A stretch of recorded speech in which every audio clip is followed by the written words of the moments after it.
Paul McCartney sang The Beatles' Yesterday for a well-known artist from the 1960s. By accident, he appeared to be offering the music to her. Still, the song was covered by the 1960s star. Her rendition sounds surprisingly upbeat.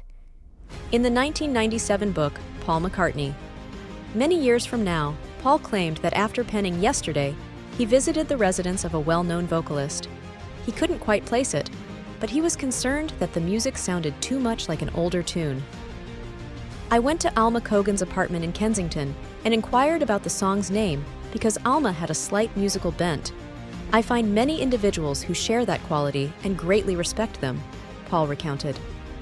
I don't know what it is, but it's beautiful, observed Alma, who was somewhat sentimental and well-versed in Cole Porter, Jerome Kern, and other similar music. During the exchange, there were a few misunderstandings. Paul remarked, "I later realized that she thought I was trying to give it to her because if you do that as a composer, by extension you're offering her the song just because she's a singer. I believe there was a brief moment of uncertainty because the protocol is almost, I'm writing this for you." However, I didn't perceive it that way at all. I was merely testing it to see if someone with her level of familiarity with the classics could identify it, which was a perfectly pragmatic rationale. Still, Cogan performed the song live. Her rendition, which is different from the original, can be found on the album Alma. Compared to the Beatles' rendition of the song, it has more musical bombast because a full orchestra is behind it.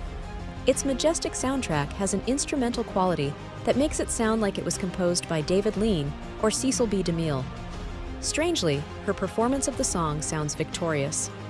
Although it's a unique interpretation of a classic, the words don't really suit. The cover, at least, showcases Cogan's inventiveness.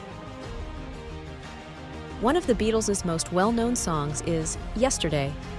Paul has often discussed his original concern that it sounded too similar to another tune. Someone would have noticed by now if it was derivative. Ultimately, the song has been well known for about 60 years. A 1980 interview with John Lennon and Yoko Ono may be found in the book All We Are Saying, The Last Major Interview. John claimed in it that Paul's initial effort at creating Yesterday was And I Love Her by the Beatles.